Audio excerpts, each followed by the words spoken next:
a ideia era justamente discutir esse fenômeno que a gente chama de algoritmização da sociedade. O que é a algoritmização da sociedade? A algoritmização da sociedade decorre de um fenômeno conhecido como plataformização do capitalismo. Capitalismo, hoje tem até um termo já cunhado por alguns autores na França que chama capitalismo plataforma. As plataformas digitais estão marcando de maneira definitiva todas as atividades públicas e privadas, né? Então, experiências no mundo inteiro envolvendo esse processo de plataformização das atividades econômicas e sociais também. E os algoritmos têm um papel fundamental, porque todas essas plataformas digitais, essa plataformização da sociedade, depende de mega bases de dados que tornaram-se mais protagônicas nos últimos anos com o advento da computação na nuvem, com a capacidade de armazenamento em nuvem e não dependendo de meios físicos de armazenamento de bases de dados. E as bases de dados passaram a crescer a um ritmo exponencial, particularmente nos últimos 6 ou 7 anos, diariamente, de forma exponencial, e o armazenamento é possível. E essas bases de dados, elas não têm, a princípio, nenhuma serventia sem os algoritmos. Para que serve uma mega base de informações se isso não é transformado em serviços, produtos, em outras atividades não tão nobres? E só os algoritmos podem viabilizar, monetizar, em última instância, essa massa brutal de informações que são acumuladas a partir de bases de dados estruturadas ou arquivos convencionais que todas as empresas, governos dispõem, ou de informações não estruturadas, que são capturadas em redes sociais, em internet, em Twitter, em vídeos, em áudios, toda essa massa de informações que são capturadas nessas bases de dados.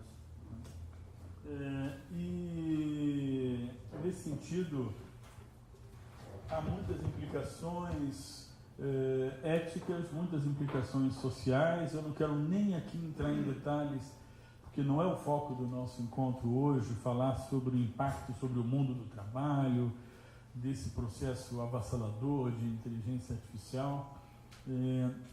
Só lembrando a vocês que até 2050 não existirá nenhum emprego no mundo, ou mesmo atividade econômica no mundo, que não seja complementar à inteligência artificial. Complementar. Então, o desafio profissional das novas gerações está absolutamente marcado por isso, né? E no caso do Brasil específico, eu lembro um dado que eu não quero também aprofundar muito.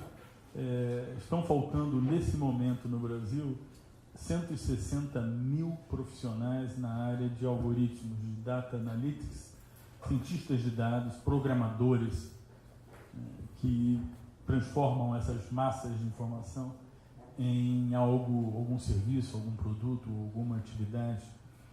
Então, no curtíssimo prazo, as agências de emprego identificam que são 15 mil, no curtíssimo prazo, de forma desesperadora, a falta de profissionais nessa área de algoritmos. E esses profissionais são fundamentais, inclusive, para a gente discutir no futuro questões éticas, porque são eles que vão reproduzir ou não vícios, preconceitos que esses algoritmos muito frequentemente carregam, né? Então, dentro desse processo de plataformização das atividades econômicas, nós assistimos um fenômeno que é uma renúncia voluntária ou involuntária à privacidade a favor da conveniência. Eu acho que isso é uma marca registrada em todo o mundo, onde as pessoas voluntariamente, na maior parte das vezes, renunciam à privacidade a favor da conveniência. E isso tem implicações muito complexas, e as pessoas às vezes fazem isso de forma nem tão consciente. Alguns autores acham que existe uma fazer uma referência ao Etienne de la Boétie, uma servidão voluntária, né, do terceiro milênio, marcando esse comportamento societal, né, que aceita passivamente ceder suas informações pessoais a favor de benefícios de curto prazo, né? O que é um algoritmo? Um algoritmo é uma sequência de instruções que conduz a um determinado resultado, como se fosse uma receita de bolo, não é? Com base em informações acumuladas, em bases estruturadas ou não estruturadas, como eu acabo de mencionar. Cada um de nós aqui na sala já está devidamente classificado como um algoritmo. Eu estou vendo aqui vários algoritmos, né? Já deixamos nossos rastros em todas as manifestações que fazemos nas redes sociais, nos e-mails, nos vídeos, nos áudios, na própria navegação, nos mecanismos de busca, nas conexões, nos twitters. E esses rastros estão irreversivelmente mapeados. Quer dizer, não dá para reverter. Se alguém tiver a ambição de rejeitar essa perda de privacidade, não há como fazer. É praticamente impossível, em que pese alguns países terem aprovado legislações muito interessantes. Em alguns países, acho que na Alemanha, o right to be forgotten, o direito de ser esquecido das redes sociais, o droit à l'oubli na França, né? E também a regulamentação europeia e a regulamentação no Brasil com relação à proteção de dados, né? Mas tudo isso dificilmente terá a capacidade de apagar os nossos rastros, se nós assim o desejássemos, né? Então, nós nos tornamos todos identidades digitais. Já se tornou impossível que nós mesmos controlarmos a nossa identidade digital. Nós temos total impotência em relação a isso. Ou seja, cada ser humano se transforma em um documento. Estou vendo aqui vários documentos. Nós somos documentos. Como qualquer outro documento. Nós estamos documentados. E esses algoritmos que nos classificam, que nos definem, eles são muito frequentemente opacos, mas são eles que estão governando o mundo. Eu tenho um livro na França de um autor que é professor da Universidade de Nantes, que fala esses algoritmos que nos governam, né? O outro que fala vivemos em uma algocracia, ditadura dos algoritmos. E o reconhecimento de que as plataformas digitais, elas têm serventia, obviamente, no consumo, nas atividades econômicas, nos serviços, mas têm um notável poder também político nas democracias, exercendo aquilo que alguns autores chamam de influência algorítmica na opinião das pessoas. A gente vai falar também desse assunto aqui. No caso dos Estados Unidos, todos conhecem o episódio da eleição do Trump e também o Brexit e outros episódios do mundo afora.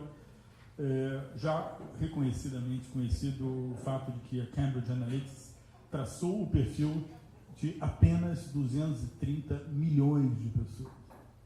Obviamente ela não atacou, não teve como foco essas 230 milhões de pessoas, focou apenas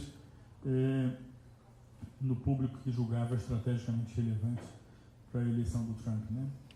E dando algum empurrãozinho em ideias que poderiam ser classificadas como manipuladas. Então, os algoritmos, eles filtram determinada representação do mundo de acordo com a conveniência. Segundo pesquisadores da Universidade de Cambridge, esse cara da Universidade de Cambridge estava em Davos em janeiro, e aí essa declaração dele depois reverberou no mundo inteiro. Com 100 curtidas de Facebook é possível prever a origem étnica, a orientação sexual, a opção religiosa, a tendência política, seu nível de inteligência, se você usa substâncias que causam vícios ou se tem pais separados. Só com 100 curtidas de Facebook é possível identificar o perfil da pessoa. Com 150 curtidas, você consegue prever a sua personalidade melhor do que a pessoa que vive com você. Com 250 curtidas de Facebook, o algoritmo tem elementos de conhecer a sua personalidade melhor do que você mesmo. Isso parece retórica, blá blá blá, mas é um trabalho cientificamente documentado por pesquisadores da Universidade de Cambridge, na Inglaterra. Então, essas informações todas, elas têm serventia ou comercial ou serventia política, né? E aí ficam alguns autores que se perguntam, e eu acho de forma muito pertinente, o que aconteceria se a vida nos desse sempre o que gostamos e nos rodeasse apenas de pessoas que nos fazem sentir bem. Sedução absoluta exercida pela inteligência artificial e pelos algoritmos através de filtros bolha. Portanto, os algoritmos têm um gigante papel nas escolhas das pessoas hoje em dia. Todo tipo de escolha, política, comercial, de consumo, né? Mas os algoritmos nos tornam, isso aí é uma provocação de um colega meu, nos tornam chatos, previsíveis, empobrecem a nossa curiosidade de explorar um acervo cultural bem mais amplo. Geram uniformização do gosto em nome de uma singularidade. Parece uma contradição de termos, né? Uniformização do gosto e a singularidade. A ideia de singularidade é exatamente essa ideia da experiência única, exclusiva, customizada, só para você, né? Mas ao mesmo tempo que a gente assiste, na prática, é uma uniformização do gosto. Então gera a ilusão da liberdade de escolha. Há uma ilusão da liberdade de escolha. Há uma liberdade de escolha, mas há também uma ilusão dela, né? Os algoritmos exercem uma espécie de curadoria automatizada, curador automatizado, que reforça os efeitos bolha. As pessoas só têm acesso a conteúdos que reforçam as suas crenças, o chamado viés de confirmação, determinam o que a gente vai ver no Netflix, no Google, que a gente vai comprar na Amazon.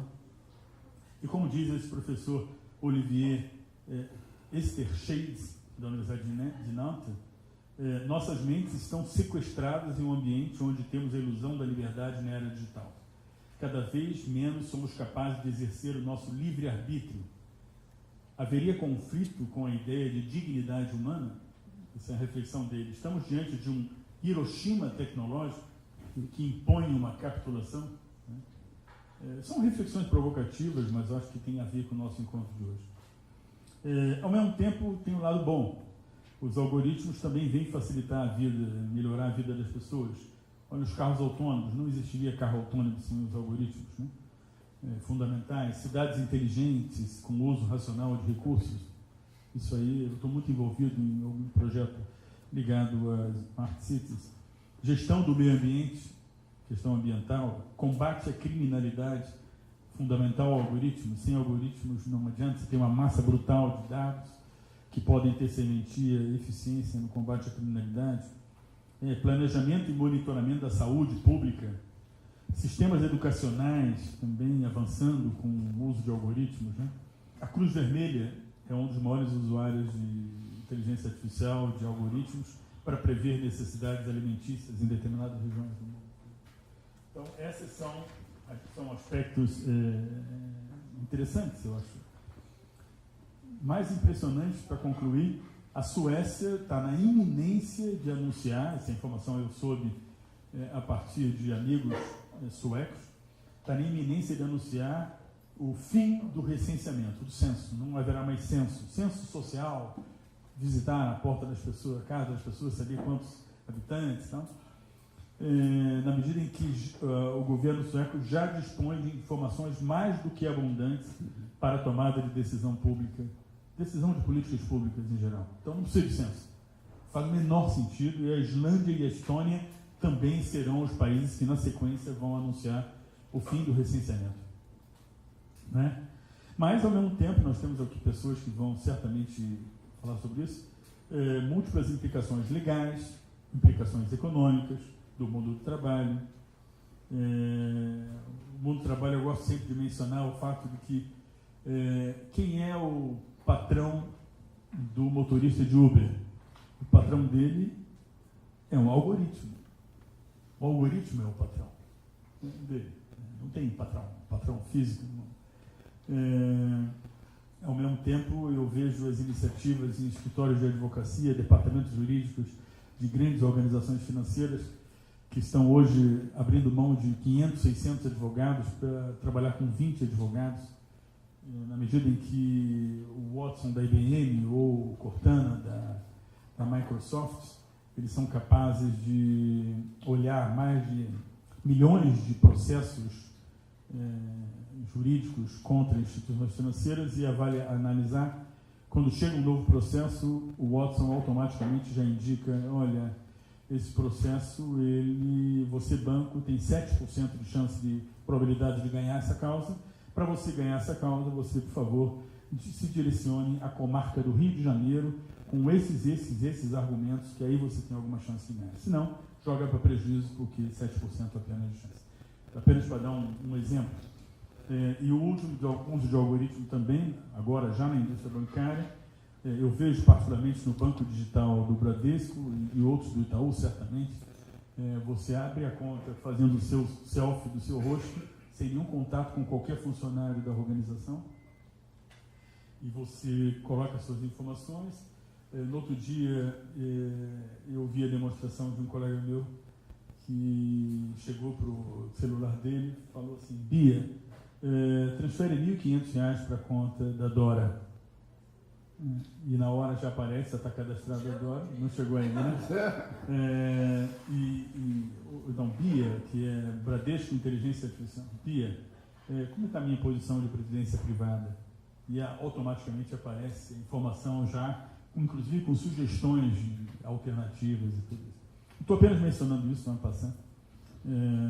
Mas também os algoritmos têm aspectos complexos, como eu mencionei, o uso de armas letais sob a forma de drones, que algoritmos são capazes de identificar um suposto risco, um inimigo determinado. Isso é uma coisa que está sendo combatido e discutido no lado ético do mundo inteiro. Mas os algoritmos também podem ser educados no plano ético. Eu acompanho de perto o que está sendo feito no Watson da IBM. Já há uma abundante evidência anedótica de reprodução de preconceitos na sociedade via os algoritmos. Então, o Watson, por exemplo, ele já identificou 180 preconceitos que os algoritmos incorporam, e ele o próprio algoritmo, com um mecanismo de aprendizado, com machine learning, ele mesmo se reeduca, ele reaprende, ele aprende e tenta corrigir esses preconceitos na medida do possível, na concessão de crédito, nas agências de emprego, no reconhecimento facial, na oferta de imóveis, ou mesmo na definição de penas para presos. Os algoritmos hoje definem qual é a dosimetria adequada. Antes de tudo, eu acho que é bom falar que algoritmo não é gente, não é ser humano. Porque senão a gente pensa assim, os algoritmos estão fazendo isso. Então, assim, algoritmo não é gente. Ele não tem vontade própria. Então, o algoritmo não é patrão de ninguém, inclusive. O patrão é o cara que escreveu o algoritmo do Uber, né? E outra coisa que eu acho que é legal falar de cara é a palavra medo. Tudo aquilo que você listou ali provoca um medo danado em todos nós. E eu acho isso muito ruim. Eu vejo que tem muitos intelectuais que usam essa ferramenta do medo para valorizar o pouco que ele sabe sobre esse assunto. Que todos nós sabemos muito pouco, inclusive eu. Mas o medo que a gente vive hoje, ele nos leva a não acontecer isso que está acontecendo aqui, que é nos reunirmos para tentar entender o que significa um algoritmo, né?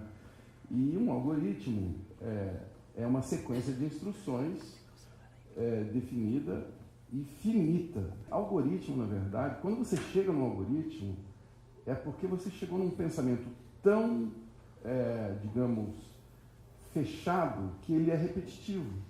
Você não precisa, ele é meio burro, o algoritmo, porque ele não precisa... Então, aí que eu vou chegar. Porque o algoritmo em si, você só consegue escrever um algoritmo, e é curioso que a gente está discutindo algoritmo, a primeira vez que eu escrevi um algoritmo foi na Poli, em 78, em Fortran, 40 anos atrás. E a gente está aqui agora super preocupado com os algoritmos, como se eles tivessem nascido ontem, né? E, aliás, é bom lembrar que na Poli de Teherã tem a estátua de um matemático chamado Al-Khwarizmi, e tem uma versão que é ele que deu o nome a esse. O algoritmo vem do Al-Khwarizmi do século IX na Pérsia. Bom, então, o que eu quero colocar aqui nesse início? Temos que tomar cuidado com esse medo que nos afasta do entendimento. Eu acho que se alguém conhece melhor o seu parceiro, com 150 cliques no Facebook, é melhor você mudar de parceiro, sinceramente. Eu acho uma falácia essa tese. E o que eu acho que é muito importante a gente entender é que vivemos, aí sim eu quero corroborar aí vários dos números que você trouxe, nós vivemos um momento de transformações robustas e importantes, com questões altamente frágeis para a sociedade, como privacidade. A gente não tem ideia do quanto que a gente perdeu de privacidade. A gente não faz ideia, a gente está totalmente vulnerável. E quando você fala, inclusive, de 2050, que nós vamos ter umas atividades complementares, né?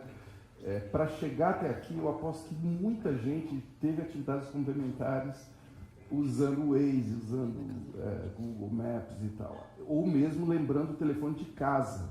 Você já confia numa inteligência que está dentro do seu telefone, lembrar números e às vezes até nomes, né? Assim, a gente vai já delegando por uma inteligência externa lembrar nomes de filósofos que a gente não sabe direito soletrar e tal. Você vai escrevendo no Google, ele vai te lembrando e tudo mais. Então, isso já está acontecendo e faz algum tempo, né? E aí, infelizmente, eu tenho que concordar. O nosso cérebro, ele vai sempre pelo caminho da preguiça, né? Quanto menos a gente puder usar para resolver as coisas, a gente vai usando. E aí que aparece Uber, Airbnb, Google Maps, você entendeu? Eles facilitam a nossa vida. E talvez o grande gênio da era que a gente vive, o Steve Jobs, era outro cara que resolvia mesmo uma série de dores que a gente tinha, e a principal delas é a tela touch, né? Que é uma tela que resolveu vários problemas. Vocês lembram de como que era um telefone, era um negócio horroroso, cheio de teclas e tudo mais. Então, assim, a questão do algoritmo, ela é algo muito antiga e muito, volto a dizer, o algoritmo é algo muito estúpido, assim, ele é fechado, mas, e aí que entra a sua provocação, que é o aprendizado de máquinas, né, o machine learning. E essa é uma questão realmente, assim, pouco conhecida, que acho extremamente grave, porque as máquinas conseguem aprender, mesmo coisas banais, numa velocidade muito elevada, e elas aprendem errando, coisas que a gente morre de medo, né, de fazer, de errar, e elas aprendem e erram, nunca mais cometem o mesmo erro e imediatamente comunicam a todas as máquinas, e nenhuma máquina como aquela vai cometer o mesmo erro novamente. Então, isso é muito poderoso. Isso é muito poderoso, né? Isso é muito poderoso mesmo. E para eu encerrar essa primeira fala, eu quero compartilhar um fato que eu testemunhei recentemente. Um dos nerds mais respeitados da segurança, da área da segurança, é o fundador da F-Secure, uma empresa de segurança da Finlândia. Rismo, ele se chama. Ele é um dos maiores programadores do mundo e tal, enfim, trabalha na defesa de várias empresas, inclusive aqui no Brasil. E eu estive lá na Finlândia e fui almoçar com um dos braços direitos desse cara. E aí ele me mostrou que ele, o Rismo, o líder da F-Secure e também da Nokia agora, da nova Nokia, ele percebeu há uns 3 anos atrás o perigo do machine learning, assim, o perigo e a oportunidade, né? E ele ficou muito assustado quando ele percebeu que ele não sabia nada sobre machine learning. Esse cara, que é o faixa preta, né? O nerd de faixa preta. E o que ele fez? Ele parou 1 ano, ele tirou 1 ano e ficou estudando, sozinho. E voltou a escrever código. E agora, recentemente, ele deu uma palestra aberta, inclusive eu posso compartilhar depois esse link, uma palestra de 1 hora, onde ele divide o que ele aprendeu nesse 1 ano de uma maneira muito generosa e, enfim, acho que dá para acompanhar pelo menos boa metade da palestra dele, porque aí sim há algo extremamente grave no horizonte. A gente está entrando num universo que desconhecemos e que ele é exponencial, né? Que esse aprendizado de máquinas é algo que pode se perder o controle, inclusive do que interessa num debate como o nosso aqui do República da Manhã, que é a questão ética, que é a questão da regulação. O que eu comentaria também nessa primeira fala que o verbo confiar talvez não se aplique muito aqui, porque nós não fiamos em conjunto se não há 2 subjetividades. O algoritmo, tomado exatamente como disse o Marcelo, ele não é uma subjetividade, ele não é humano. Poderá haver uma subjetividade artificial, sim, mas talvez o termo confiar seja atribuir a isso uma possibilidade de diálogo e de identificação que é paradoxal e, mais do que isso, é perfeitamente impossível. No entanto, eu trouxe uma nota que eu queria ler para vocês, porque já se trabalha com a ideia da personalidade jurídica ou de pensar a inteligência artificial como sujeito de direito. Isso na União Europeia.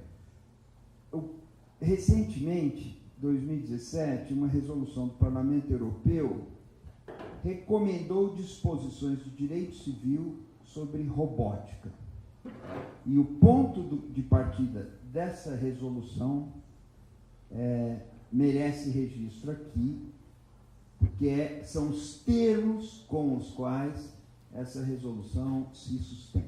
Essa resolução veio instar os membros da Comissão Europeia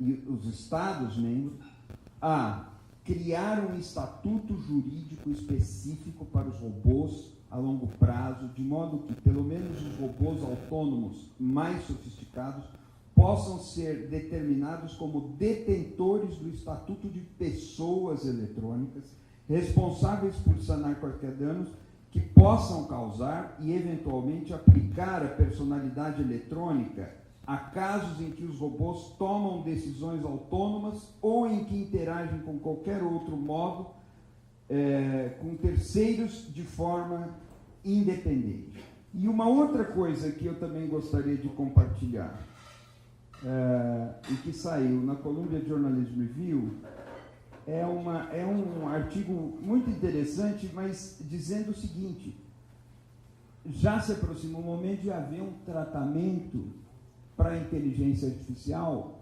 dando a ela alguma forma de direito autoral. Ou seja, se pensa na inteligência artificial como ser passível de autoria, de criação.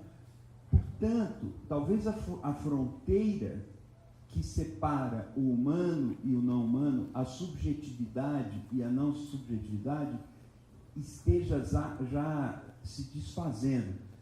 E é isso que eu trago para dizer, então, de volta ao início, que a palavra confiar, que eu disse que não se aplica porque, do outro lado, não há uma subjetividade, precise ser reabilitada. Porque poderíamos falar em subjetividades artificiais. Talvez nós estejamos a caminho, e aí eu encerro, de uma ordem em que a própria humanidade seja coadjuvante, não apenas complementar. Uma ordem que, ainda que pareça impensável, mas que foi objeto de mais de um dos seminários do Adalto Novaes aqui, faça com que o humano não seja mais o centro das decisões, o centro originário e o centro destinatário das decisões. Isso é quase impensável, é quase uma impossibilidade teórica, mas talvez a gente esteja raspando essa fronteira aí, e eu deixo por aqui. Algoritmos são sequências de instruções que estão automatizando tarefas que a gente faz, nesse caso, tarefas muito complexas, né? A gente supõe muito complexas, que vão desde você consegue automatizar diagnóstico médico, você consegue petição judiciária, coisas que a gente julgava muito sofisticadas, que você faz instruções, você consegue com nível de precisão maior para algumas tarefas do que... E a responsabilidade está sendo atribuída a esses algoritmos, essas, digamos assim, sequências automatizadas de instruções, é que está gerando, digamos, os desafios políticos e éticos que a gente está discutindo. Queria chamar a atenção para um pedacinho desse, que é o que eu estudo mais, que eu acho que eu posso comentar melhor, que é a questão disso na comunicação, porque os algoritmos, eles tiram uma mudança muito grande no nosso sistema de comunicação, e uma dessas mudanças é que a gente está se comunicando de uma maneira mais direta, e a gente substitui o papel editorial, curatorial, que antigamente era feita por meio de mediação, por meio de instruções algorítmicas. E isso está gerando enormes modificações que elas não são dessa natureza da tomada de decisão, das implicações da tomada de decisão, mas elas estão mudando a natureza do funcionamento da nossa sociedade. A tomada de decisão também, né? A tomada de decisão, mas eu estava chamando a atenção para outras coisas, a maneira como a gente se comunica e a maneira como a gente se organiza politicamente. Eu acho que são implicações sociais de outro tipo. Queria chamar a atenção, tem um sociólogo catalão, todo mundo conhece, que é o Castells, né? Ele fala que tem 3 tipos, a gente tinha 2, agora tem 3 tipos de formas de comunicação. Acho que ele estabeleceu isso na literatura, embora seja mais antigo, né? Ele fala, a gente tinha a comunicação de massa, que essa comunicação é estabelecida no final do 19, início do século XX, onde eu tenho um centro emissor e um monte de receptores passivos. É como você no jornal, uma revista, a radiodifusão, a TV e o rádio. Eu tenho um centro emissor e vários receptores passivos. Eu tinha um segundo modelo, que é a comunicação interativa, cujo paradigma é o telefone. Ela é interativa, eu falo e eu escuto ao mesmo tempo, mas ela é 1 a 1. E a gente teria, segundo Castells, um novo modelo cujo paradigma é, digamos, uma mídia social, o Twitter, o Facebook, na onde eu tenho uma forma mista, uma mistura de televisão com telefone, se vocês quiserem, na qual eu falo de um para muitos, mas muitos falam para um. Então, quando eu abro o meu feed de notícias no Facebook, eu tenho um usuário brasileiro médio, acho que são 250 contatos. Né? Eu estou lendo 250 pessoas que estão falando para mim e eu estou falando para 250 pessoas, digamos. Né? Então, eu tenho uma forma que ela é misturada. E essa forma que ela é misturada, ela tem grandes implicações. Primeiro que a gente está efetivamente migrando. Né? Quando a gente olha o padrão de uso, de tempo gasto no uso de meios de comunicação, a gente já está migrando. No Brasil, a gente já passa mais tempo. As pessoas que têm acesso, que são 70%, mais ou menos, dos brasileiros, ou nos Estados Unidos também, em outros países também, a gente já passa mais tempo nas mídias sociais do que na radiodifusão. No Brasil, 1 hora a mais por dia. É bastante tempo que os brasileiros ficam usando as mídias sociais e ela está organizando a comunicação da sociedade, o sistema de comunicação da sociedade para ela ter essa forma de uma outra maneira, porque a gente está se comunicando um com o outro ao invés de fazer uma comunicação mediada. Tá? Porque antes, para eu me comunicar, para eu ler o mundo, eu precisava da mediação. Então eu li uma revista, ela era feita numa redação, eu escutava rádio, eu via TV, que era feita no estúdio, né? E esse lugar, esse centro de mediação, ele funciona como uma espécie de filtro. E agora tem uma comunicação direta. Eu gasto mais tempo falando com meus pares do que me comunicando por meio desse sistema que é mediado, que tem um sistema editorial na qual ele seleciona e ele filtra aquilo que eu vou receber. Eu chamo a atenção, quando o Castelo vai falar isso, ele está sugerindo que tem uma novidade, mas tinha duas comunidades que já se organizavam dessa maneira, e é interessante que essas duas comunidades influenciaram a maneira como a gente. E essas duas comunidades são a comunidade acadêmica, científica, e a comunidade da contracultura e dos movimentos sociais. Essas duas comunidades elas já tinham essa forma, já experimentavam numa era pré-digital esse tipo de comunicação. A comunidade acadêmica, desde que ela se estruturou no século XVII, ela tem essa forma de comunicação. Todos os cientistas escrevem e leem, todos, e usam o periódico científico como meio de comunicação. Então tem uma comunidade de 5 mil físicos, ou sei lá, 50 mil físicos, e todos eles publicam no Physics Review e nos periódicos científicos, e eles são simultaneamente leitores e consumidores daquela literatura. Isso, há muito tempo, a gente já deve ter uns 3 séculos que a comunidade científica funciona dessa maneira. Então eles estão escrevendo para muitos, eles escrevem para todos os membros da comunidade, e quando eles recebem a publicação, a comunidade fala com eles. Eles já experimentavam essa forma. A gente vê nas histórias dos experimentos de comunicação dos movimentos sociais e da contracultura, a gente vai ver também experimentos dessa forma nos anos 60, nos anos 70, as rádios livres, experimental, tem uma rádio livre famosa aqui em São Paulo, na Unicamp, a Rádio Muda, ela funciona assim, você se inscreve, que acontece na Universidade de Campinas, né? Você se inscreve e você ganha 1 hora na programação. Né? Então, todos os membros da comunidade universitária têm direito a ter 1 hora de programação e a comunidade fala consigo mesma, e ela tem essa dinâmica. Os fanzines que vêm da contracultura punk, então a gente tem um monte de experimentos que vêm dos movimentos sociais, da contracultura e da comunidade científica, que eles precederam tecnologicamente esse formato de comunicação. E não é bolhas. Não são exatamente bolhas. Eles têm esse formato muitos. E é curioso que quando a gente olha a história das mídias sociais, todas elas estão ancoradas nessas duas experiências.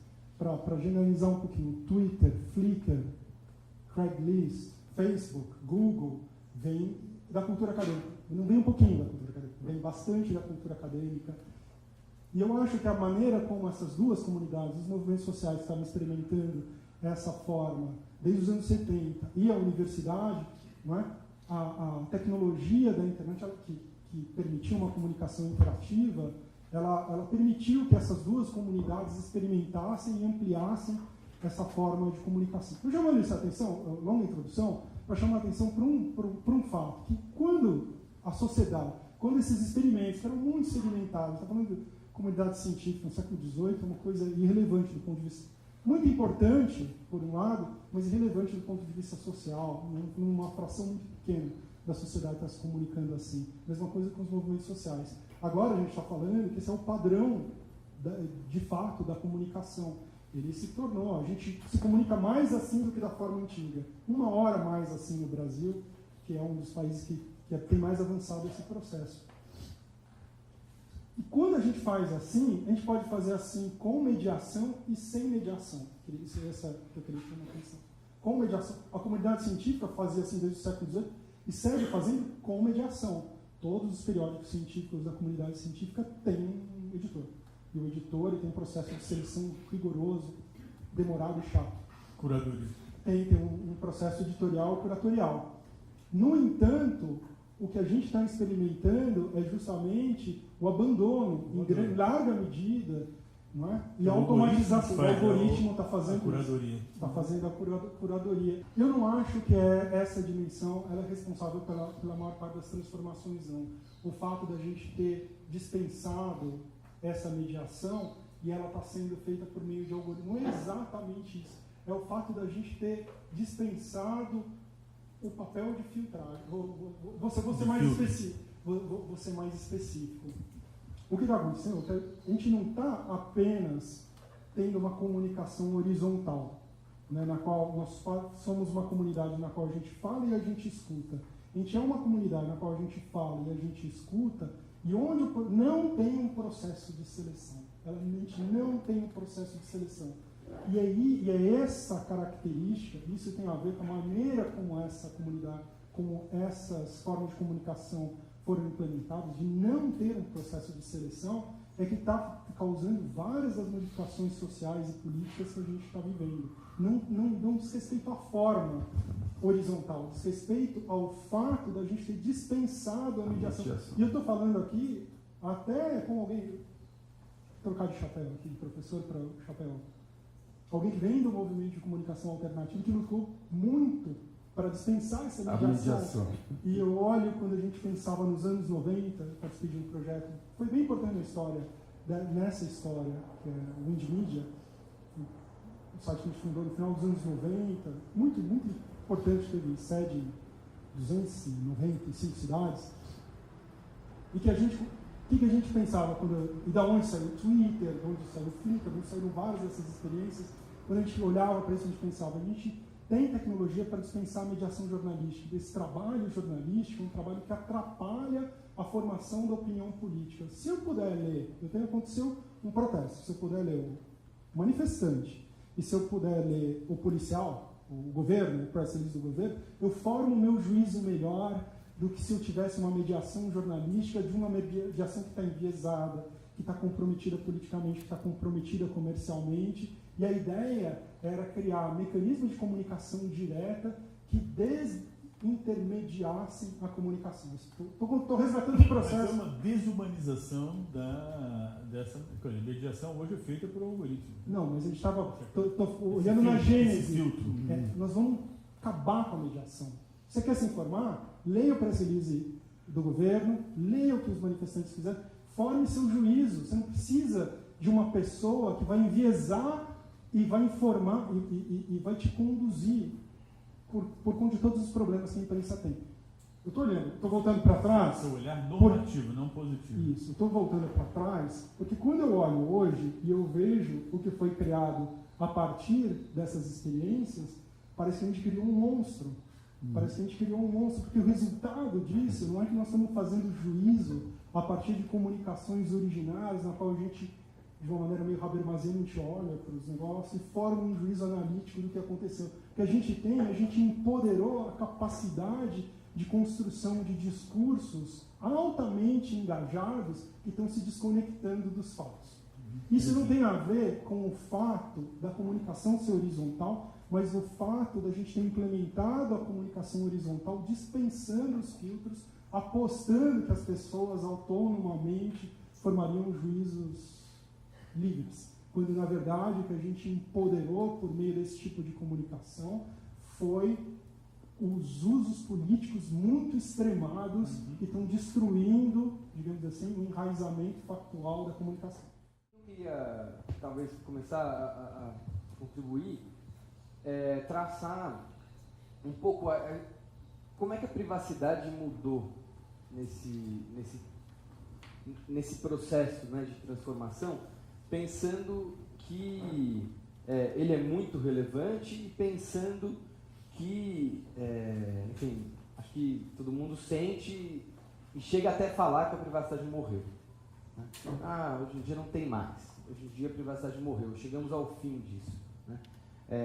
Eu acho que o que acontece do ponto de vista de transformação tecnológica, em termos de inovações em termos de armazenamento de dados, inovações em termos de processamento de dados e inovações em termos de engenharia de redes, porque sem esse componente, essa mídia digital não seria possível, né? Se você não conseguisse interligar todo mundo e ter tecnologia para conseguir interligar todo mundo, esses processos de inovação tecnológica, eles colocaram um desafio para o direito à privacidade e ele tem que começar a ser visto um pouco de outros jeitos. Né? Quando você olhava para a privacidade, pega literatura que discute a história do direito à privacidade, né? E olha para o começo do século, existia ou até o meio do século, tem uma visão de que a privacidade tem que ser o direito de ficar sozinho. Ou melhor, a privacidade tem que ser fechar a janela com uma cortina para ninguém ver o que tem dentro da sua casa, né? Isso tem uma noção de circunscrição da esfera individual e de produção de uma subjetividade que acontece dentro dessa esfera individual. Então, eu não posso ser perturbado quando eu não quero ser perturbado. Eu não posso ter minha vida revelada quando eu não quero ter minha vida revelada. Da perspectiva interrelacional mesmo. Agora, com essas mudanças, o que acontece nesse processo de intermediação da cidadania, da vida, que pode ser vista também como uma desintermediação da vida, mas no sentido que intermediação do ponto de vista tecnológico, no qual a nossa cidadania é exercida a partir de muito mais meios tecnológicos, né? A gente se fala com as outras pessoas a partir de meios muito mais sofisticados, se informa a partir de meios muito mais sofisticados do que antes. E aí só queria fazer um parênteses, a discussão sobre se é espontâneo ou não, eu sinceramente li a entrevista, conheço o autor que disse, discordo, porque não acho que existe nada espontâneo e também não existe nada que seja puramente artificial. Essa divisão é muito complexa. É muito complexo. Então, dizer isso eu acho que está mais para um argumento político de que determinados tipos de tecnologia têm que ser regulados ou têm que ser enfrentados, determinados usos, né, do que exatamente aferir exatamente o que é uma coisa e o que é a outra. Né? Mas, a partir do momento que essas plataformas tecnológicas passam a mediar as nossas vidas, a capacidade que elas têm de coletar dados, tratar dados e de se conectar em redes, isso tem várias implicações, como o Pablo disse, do ponto de vista da comunicação, mas isso tem muitas implicações do ponto de vista de poder informacional. Né?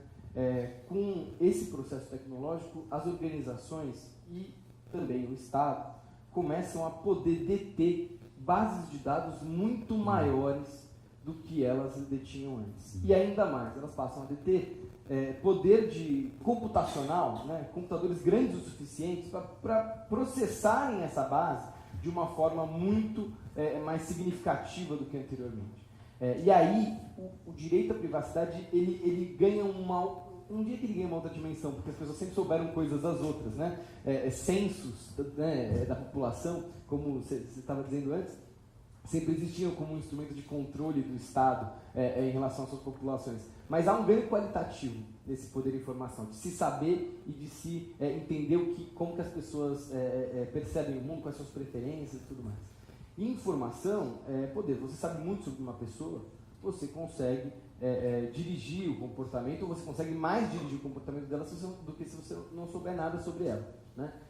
Se você sabe que eu gosto de chocolate, talvez você me ofereça um chocolate em troca de alguma coisa que você quer. Se você não souber isso, você não vai ter qual é o elemento de barganha que você vai colocar comigo. Então, esse processo faz com que essas organizações tenham muito poder, tenham capacidades multiplicadas, e aí surge uma outra noção de privacidade. Então, acho que vale resgatar uma história, eu acho que talvez muitos de vocês aqui já conheçam, que é a história do surgimento do direito chamado autodeterminação informacional na Alemanha. Né? Existiu um censo em 1982 na Alemanha e uma parte do povo alemão, organizado em comunidades, quis contestar o censo. Por que você vai na minha casa saber quantas geladeiras eu tenho, quantos filhos eu tenho, qual a idade da minha família? Não queremos, eu quero ter poder a respeito desses dados, porque você, governo, pode utilizá-los para me perseguir ou para me prejudicar. E isso foi para o judiciário, muito tempo se passou dentro do judiciário, e quando chegou a Suprema Corte da Alemanha, foi talhado esse conceito de autodeterminação informacional, ou seja, de que a pessoa é titular dos dados pessoais que dizem respeito a ela e que ela tem que ter controle a respeito desses dados. Né? A partir daí, e aí acho que isso é só uma das várias histórias no qual essa questão apareceu do ponto de vista regulatório, nos outros países da Europa continental, mesmo na Inglaterra é diferente, nos Estados Unidos é bastante diferente, mas essa questão de controle dessas organizações começa a surgir. E aí surgem várias questões regulatórias, eu vou terminar falando um pouco sobre elas. Se a gente percebe que os maiores riscos associados a isso, quais são, né, os maiores riscos, eu acho que dá para esquematicamente pensar em 3 grupos de tensões, né, 3 grandes tensões. A primeira é do ponto de vista de coleta dos dados. Então, quais dados essas organizações podem coletar? Né? Em que elas podem acessar e de que modo? Você se refere às Big Techs, né? Eu me refiro a qualquer organização. Sim, mas ao Estado acumulam também. Involuntariamente, capturam. Por exemplo, os dados de muitos cidadãos brasileiros são coletados para fornecer a eles o Bolsa Família. Isso é uma construção de um silo de dados gigantesco. Né? E que esses dados podem ser, num segundo momento, tratados, e aí está a segunda tensão regulatória, que é como que dá para regular o tratamento desses dados. Não é só a coleta, porque a coleta foi resolvida, entre muitas aspas, por uma ficção jurídica do consentimento. Né? Você manda aquele contrato de 120 mil páginas, em letras pequenininhas, a pessoa fala, ok, tudo que eu fizer no Facebook vocês podem ter acesso e vida que segue. Num segundo momento, o tratamento passa a ser uma questão, e tratamento em todos os sentidos. Né? O que você faz com os dados. E um terceiro nível, eu acho que vale destacar um grupo de tensões do ponto de vista político, que é a ideia de que esse poder pode recalibrar ou recolocar as relações de poder entre empresas e Estado e entre Estados. E aí você pode ter iniciativas de regulação que partem desse pressuposto e tentam conter a perda de soberania através da coleta ou do tratamento de dados. Né? Esses grupos de tensões, eu acho que é um ninho de cobras no qual estamos colocados, assim, do ponto de vista da privacidade aí recolocada, né? Aí colocada num outro patamar, o que eu acho decisivo desse outro patamar, e aí encerro, é que ela passa a ser vista cada vez mais como um direito que, se protegido, ele propicia outros direitos. Né? Antes, o direito de estar sozinho, ou o direito de que você não deve ser perturbado, ou O direito de ser esquecido, right to be forgotten, ou droit à l'oubli, na França. Né? Esse é um Direito dos ao ramos. esquecimento. Eu acho que esse é um dos ramos, mas o que eu estou dizendo é o seguinte: você começa a ter impacto, a privacidade começa a ter impacto, ou a falta dela, na liberdade de expressão, na igualdade, no acesso a serviços públicos, no acesso a bens econômicos, passa a ser motor de geração de desigualdades, porque esse poder informacional que advém da coleta de dados, do tratamento feito por algoritmos, porque aí você coletar pontos, é o que você estava dizendo no começo, você coletar e não conseguir tratar, né, não adianta nada. E aí que a questão se coloca. É o seguinte, eu até tomo como ponto de partida o que você disse sobre o medo dos intelectuais. Eu enfrento isso há 13 anos, não é? Quer dizer, por quê? Porque o Merleau-Ponty tem uma frase muito curiosa que é o seguinte, quer dizer, ele diz mais o seguinte: os intelectuais hoje se bastam do diálogo mútuo do pensamento com o próprio pensamento. E eu tento chamar para o mundo o que está acontecendo hoje, e fora um grupo pequeno que eu consegui montar, o nosso Eugênio participa desse trabalho, é difícil puxar os intelectuais para esse mundo. A gente está entre 2 mundos, um que não acabou e outro que também não começou inteiramente, e os intelectuais em geral recusam entrar, fazer experiência do mundo. Totalmente refratários. Não é? Então, eu acho que esse trabalho de vocês é fantástico nesse sentido. Por exemplo, quando eu comecei a pensar as limitações, isso aí faz já 13 anos, eu parti de uma frase muito bonita, para mim, um poeta que me inspira o tempo todo, que é Paul Valéry. E logo depois da Primeira Guerra Mundial, ele escreveu um ensaio maravilhoso e começa dizendo o seguinte: nós, civilizações, sabemos agora que somos mortais. Ou seja, ele estava dizendo que a civilização ocidental já tinha dançado, já tinha morrido, a partir da experiência da Primeira Guerra Mundial, quando entram a ciência e a técnica na guerra, os aviões, as armas químicas, etc. E, quer dizer, ao longo desse processo, 20 milhões de mortos no século passado, em guerras e massacres. Isso me chamou muito a atenção e dizer o seguinte: olha, a gente estava trabalhando a ideia de crise, mas a crise é um processo dialógico entre várias concepções que permitia que desse salto de qualidade. Mas a crise não bastava para a gente entender esse novo mundo, porque o mundo é outro. Aí eu propus mutação em cima de 3 eixos: a tecnociência, a biotecnologia e a revolução digital. Né? Quer dizer, aliado a isso ao grande capital e à mundialização. Se a gente juntar esses elementos, a gente não entende o que está acontecendo. Então, quer dizer, na realidade, quando o Paul Valéry diz essa frase num contexto muito específico, ele estava apontando já um caminho para a gente ir adiante, não é? E muita gente não foi. Né? Quer dizer, talvez um outro grande filósofo, que é o Heidegger, ele foi nessa linha. Aliás, ele acho que deve muito ao Valéry. Né? Quer dizer, ele foi nessa linha e ele, a certa altura, ele diz: a ciência não pensa. Ou seja, quer dizer, aquilo que a gente está discutindo aqui, o Heidegger também já intuiu. Ou seja, quer dizer, a ciência ela pode criar muitas coisas. É pensa a filosofia, pensam as artes, não é? E a gente está lutando nesse processo ao longo desses 13 anos para tentar puxar essas questões. Mas tem um termo fantástico do Musil, o grande romancista, mas também um grande teórico, né? Ele diz que, a partir dessa grande revolução, digamos, técnica, o mundo passa a ser regido pelo egoísmo organizado. Ele fala, esses 2 termos são fantásticos, é isso mesmo. Não é? Quer dizer, e, ao mesmo tempo, o egoísmo organizado leva ao sem sentido das coisas. Não é? Quer dizer, eu gostaria até de falar de uma coisa muito curiosa, pelo seguinte: existe um autor que é muito pouco conhecido aqui no Brasil, que é o Gunther Anders. Ele foi marido da Hannah Arendt e ele escreveu textos fabulosos sobre a cultura americana, que ele se exilou dos Estados Unidos, sobre a cultura americana, e ele fala da obsolescência do homem.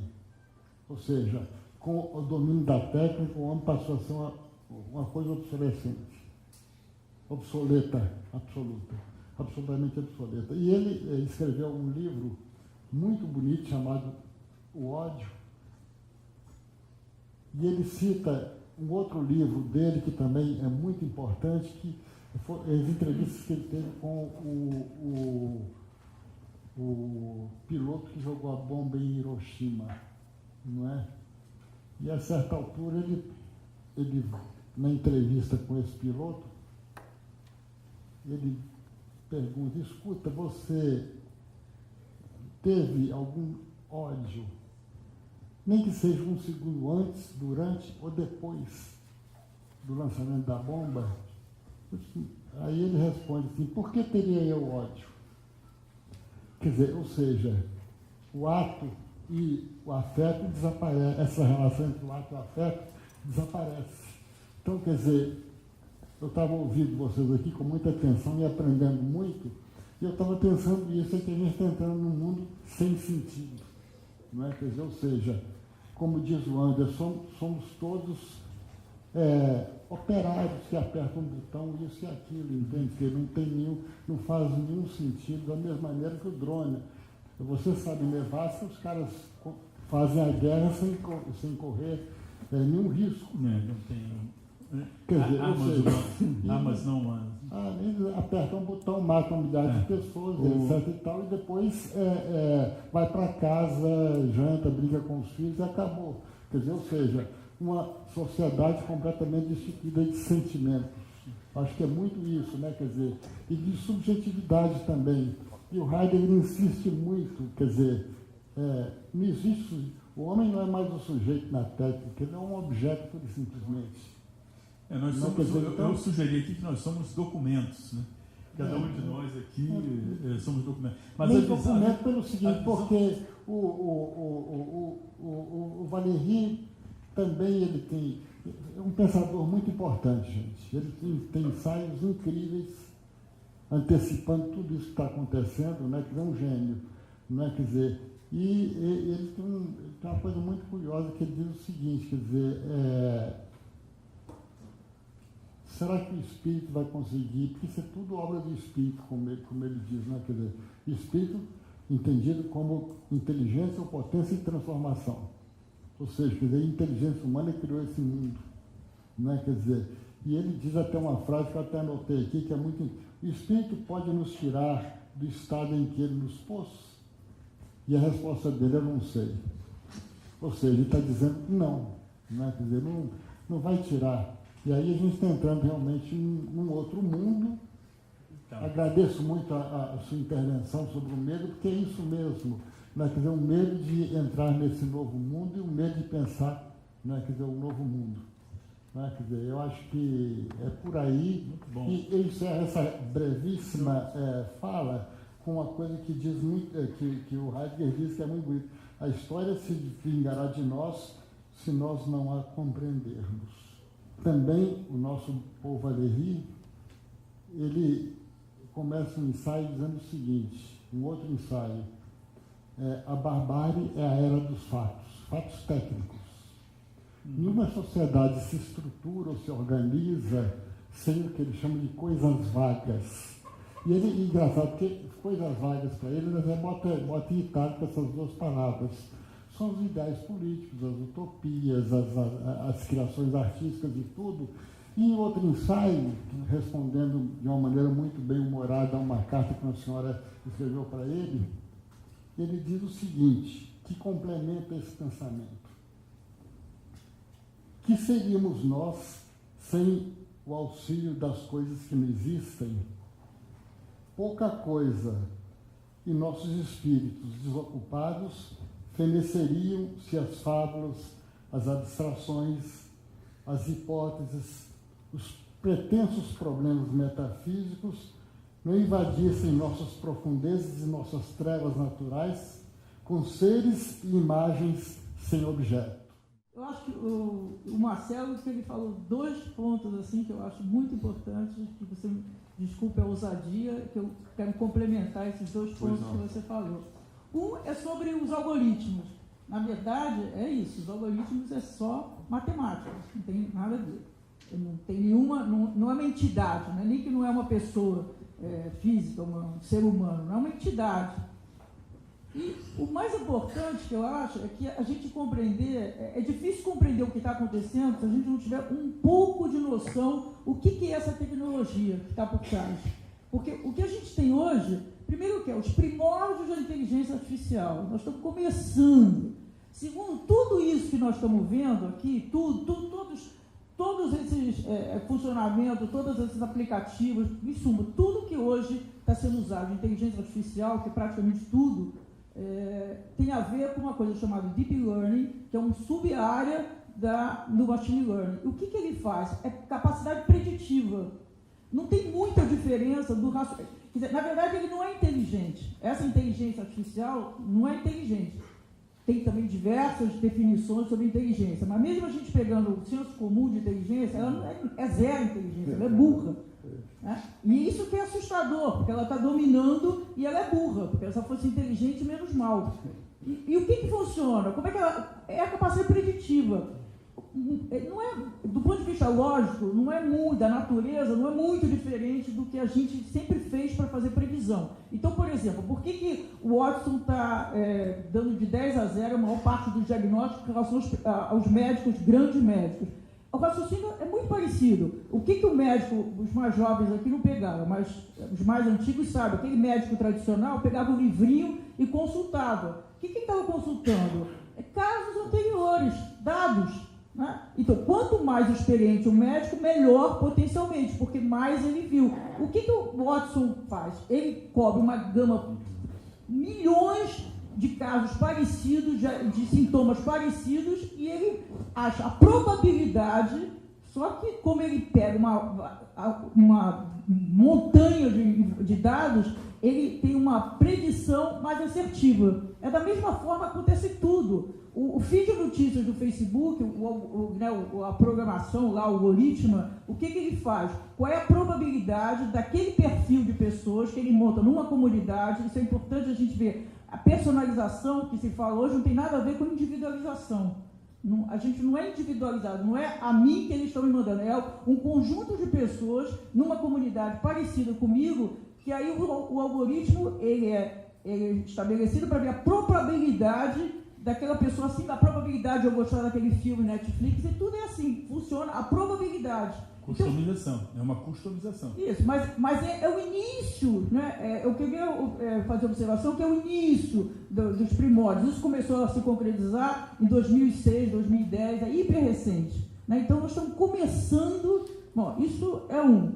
O dois, o segundo ponto que o Marcelo falou, que eu também acho importante, a gente tem uma tendência, assim, em geral, a criticar, porque é sempre fácil, assim, mais fácil, a destacar os pontos negativos do que está acontecendo. Mas eu gosto muito, e eu acho que tive a impressão, que é isso que o Marcelo pensa, um pouco pensar no passado. O que era? Então, quando a gente diz assim, bom, os algoritmos, né, que é chamados algoritmos, mas na verdade não é algoritmo, é o Facebook que cria os critérios para fazer a seleção do que vai aparecer no Facebook. E ele utiliza apenas o algoritmo, a matemática do algoritmo para concretizar aquilo. Quer dizer, a decisão, a forma como funciona, está absolutamente sob o poder do ser humano.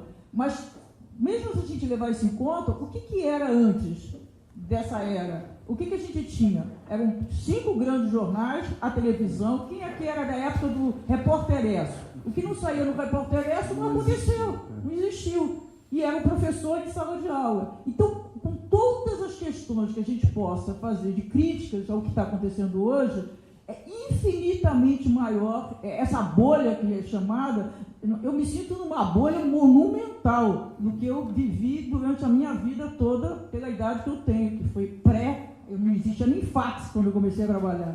Né? Então, agora, qual é a novo? Tem problema? Tem muitos problemas. Qual é a questão? A questão é que eu acho que existe uma oportunidade de a gente ter um sistema mais democrático de acesso à informação, de formação de intenção, do que a gente tinha antes. Não é que a gente está pior, é que a gente tem uma oportunidade como a que a gente nunca teve. Então tem uma discussão a ser feita, como é que a gente explora essa oportunidade.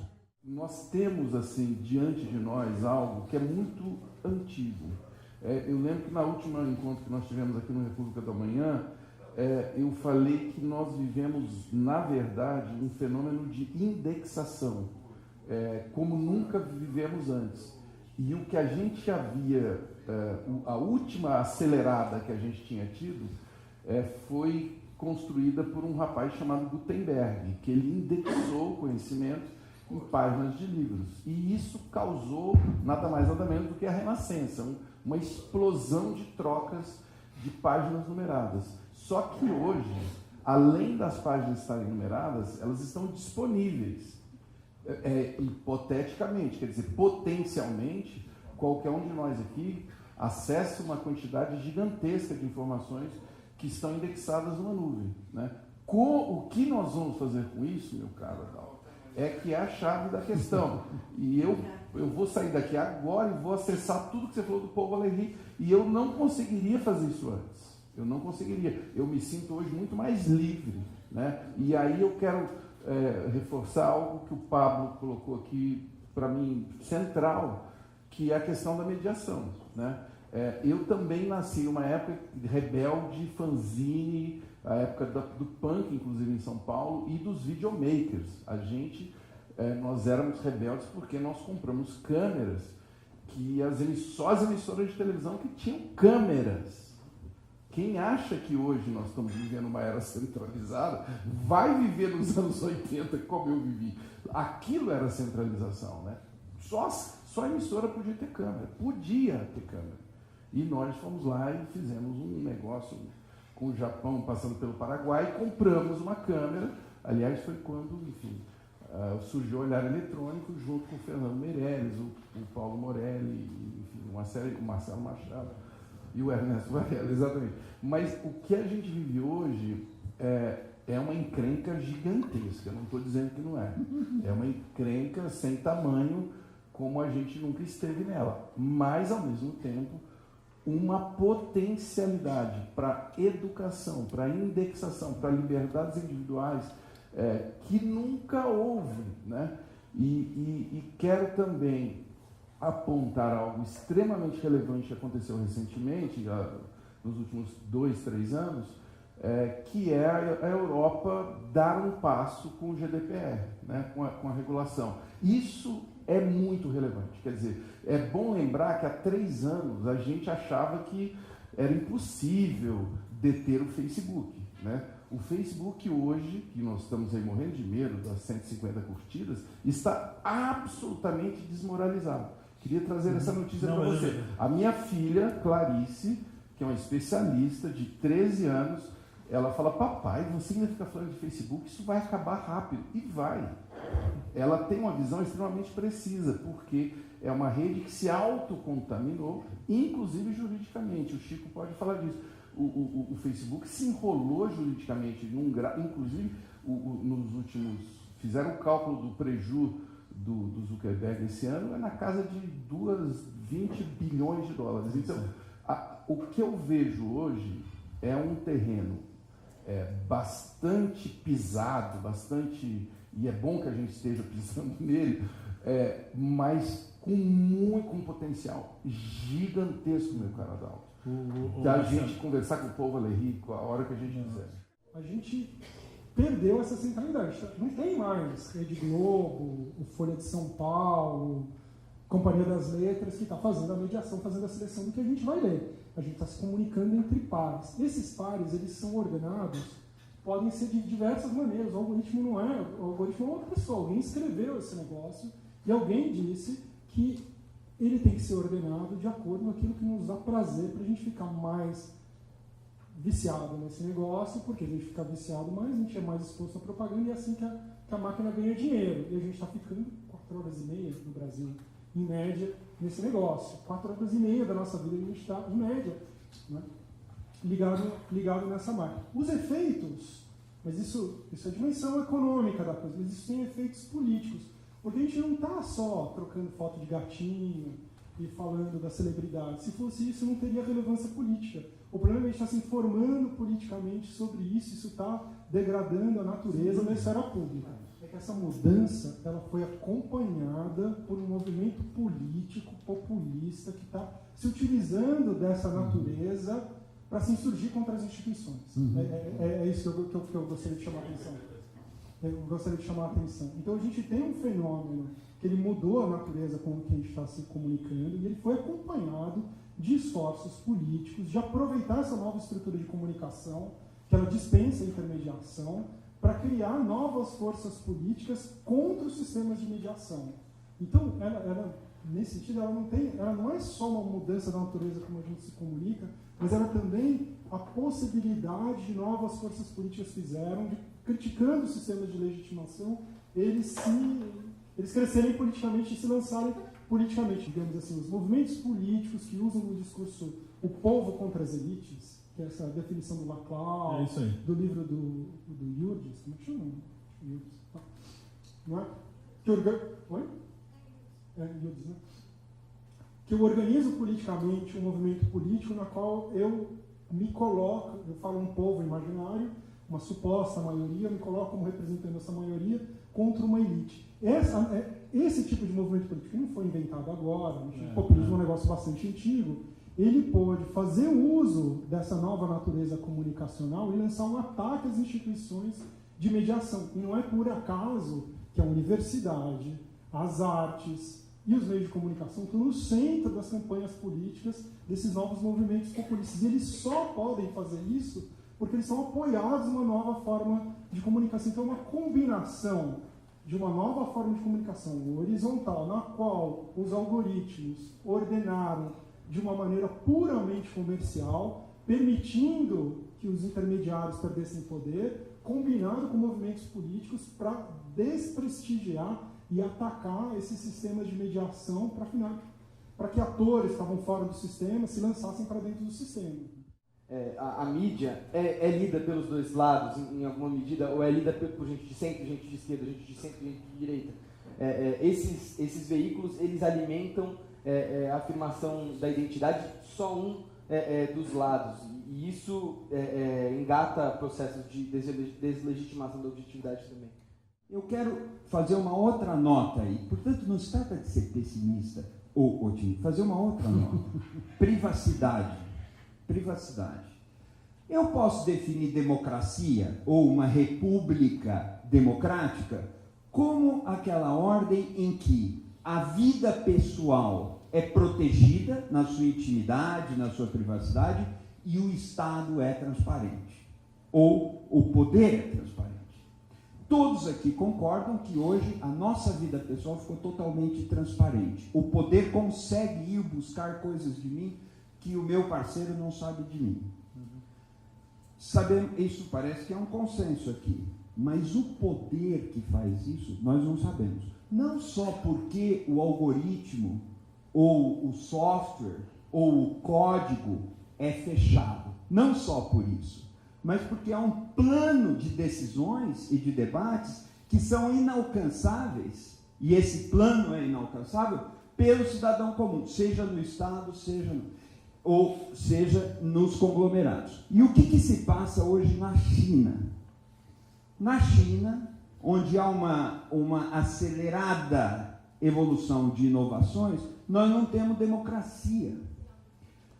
Na China, lembrando aqui uma ideia de mundo da vida, do ecossistema, o modelo, o poder do Estado, o poder do capital. Na China, essas duas coisas não têm tensão entre si. Elas se fundem num corpo só. Essa evolução pode acontecer, essa evolução das inovações tecnológicas pode acontecer num lugar onde não exista democracia? Eu acho total, porque as democracias iliberais estão aumentando brutalmente. Então nós estamos falando, isso é o quê? Caminhando para cada vez mais controle. Pois é, nós estamos falando não de barbárie, nós estamos falando de barbárie administrada. Administrada num plano que não está acessível às pessoas, aos seres humanos. É isso que eu quero dizer quando eu digo que talvez estejamos num limiar de uma ordem em que a humanidade seja coadjuvante. Por que o Instagram cresce hoje? Eu acho que é uma boa pergunta para se fazer num evento que a gente está falando de algoritmo. Porque ele tem menos controle. O algoritmo controla menos. No Instagram, o algoritmo privilegia menos o debate em bolhas. E as pessoas começaram a gostar mais. Eu sou Xavier, eu sou francês, moro no Rio, criei uma conferência sobre tecnologia chamada Ponto Futuro e eu trabalhei 10 anos para Google e Facebook. Eu fui um dos primeiros funcionários lá.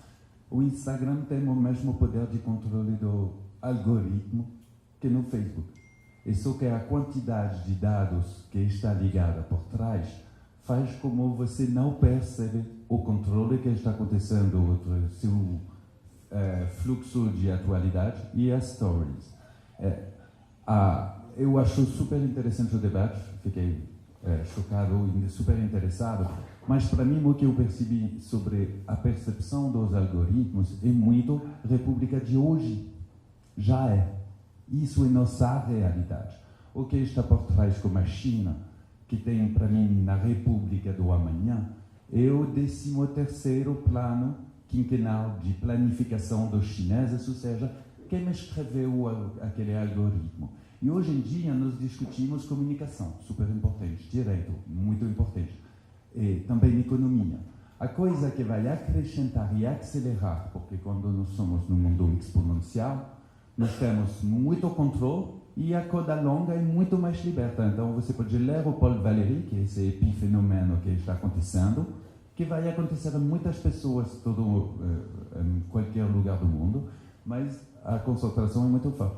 A grande diferença e a razão que eu acredito que os algoritmos são tão importantes hoje é que amanhã vai ser nós. Ou seja, nós vamos entrar na era biológica do controle de decidir: você tem olhos azuis, você tem direito a nascer ou não. E a razão que entender o próprio algoritmo eu acho tão importante, porque já tem implicações políticas, econômicas super grandes, mas quem não entende, quem cria esses algoritmos, é super importante. E quando eu vejo isso, eu acho super importante entender a natureza profunda dessas empresas de tecnologia, seja chinesa, seja americana. Eu me formei no Sciences Po, eu tenho uma formação bem clássica de ciências políticas.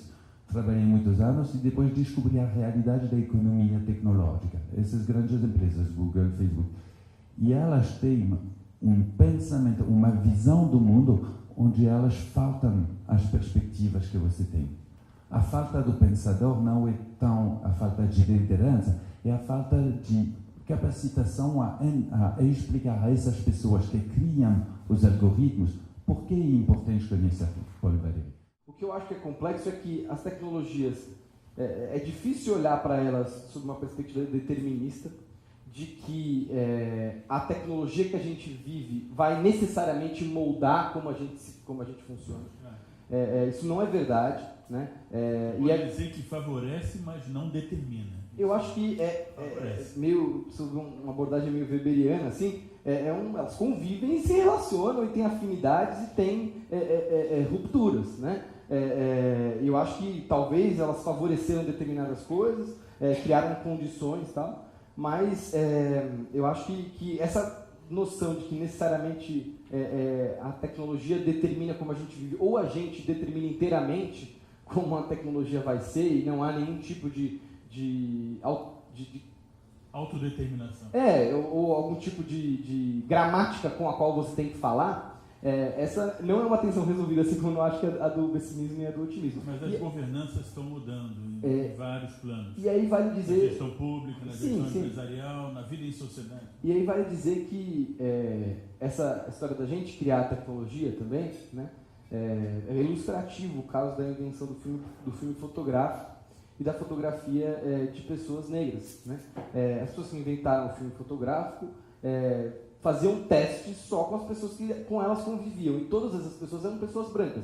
Então a tecnologia ela apareceu. Na hora que você foi tirar a foto de uma pessoa negra, a tecnologia não funcionava bem, não funcionava do jeito que você queria que ela funcionasse, porque ela tem um viés de como a pessoa testou, de onde que a pessoa veio, do que a pessoa quer fazer. E esse ponto eu acho que é muito importante, porque todas essas tecnologias estão sendo gestadas a partir de espaços bem específicos, como é o Vale do Silício. E aí termina.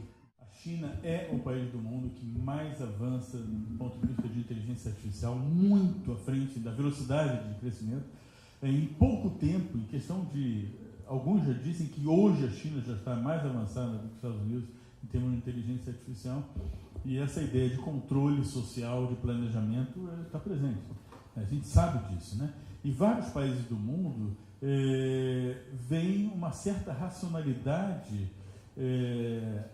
até mesmo na gestão dos usos dos recursos públicos, dos recursos dos bens comuns, né, ambientais, também nesse controle. O controle é uma coisa que pode ajudar bastante a sociedade, mas a preocupação é como isso vai dialogar com regimes democráticos, abertos, onde possa haver, de fato, a sociedade possa participar. Ao contrário, eu acho que o próprio capitalismo ele vai em busca utópica desse controle, dessa otimização de recursos. Isso é normal. Eu vou dar só um exemplo assim, meteórico. Quando eu era estagiário, eu tinha 18 anos de idade, eu trabalhei numa empresa de pesquisa de opinião que tinha um negócio chamado iMovement Recorder. Era um negócio que era o objeto de desejo de todos, era um instituto de pesquisa ligado a uma agência de publicidade, a McNally. E aí o seguinte, pegava a pessoa na rua, sorteada aleatoriamente, e tal, idade e tal, aí colocava lá como se fosse uma cadeira elétrica, sentada numa cadeira, com um negócio segurando a testa, segurando o queixo, e ela tinha que olhar num ponto e de repente aparecia uma propaganda onde uma máquina media o movimento dos olhos, o que ela viu primeiro, ela viu o logotipo, ela viu a moça, ela viu a cena, ela viu o que isso na imagem impressa, né? E também no filme publicitário, quando a pessoa com aquela cabeça Então, era uma máquina para medir o movimento dos olhos das pessoas. Isso, olha, eu não vou dizer quanto tempo, mas 40 e poucos anos atrás. Então, imagine só, o sonho do capitalismo é o sonho do controle de todas as informações possíveis e imagináveis dos seres humanos, para que eles possam otimizar as suas campanhas publicitárias, as suas vendas. Só que a questão relevante é que todas essas tecnologias, elas têm um papel hoje na política. Elas são direcionadoras de ideias, de temas. Quando o Adalto diz, lembrando Heidegger, que a ciência não pensa, talvez isso seja algo que nós não paremos para refletir a respeito. Porque o algoritmo é burro, tá certo, mas a ciência também é. E é assustador dizer isso dessa forma. Porque nós imaginamos o cientista pensando, raciocinando, jogando com hipóteses, mas o cientista, nessa perspectiva de onde o Adalto enxerga, que é da filosofia, o cientista é uma peça de um discurso que o move, que o impele, mais ou menos como a métrica move o poeta. E aí a ciência não pensa. E se a ciência não pensa, ela pode construir um mundo opaco ao pensamento, insensível ao pensamento. Então aí não teria interpretação, não teria mediação, não teria o lugar do humano, porque o inconsciente, inclusive, está banido. Máquina não tem inconsciente. As subjetividades artificiais existirão, mas ela não tem inconsciente. Como fica isso? É nesse sentido só que eu queria ligar o Adalto nisso aí que foi falar, que eu acho que ele responde melhor do que eu posso responder.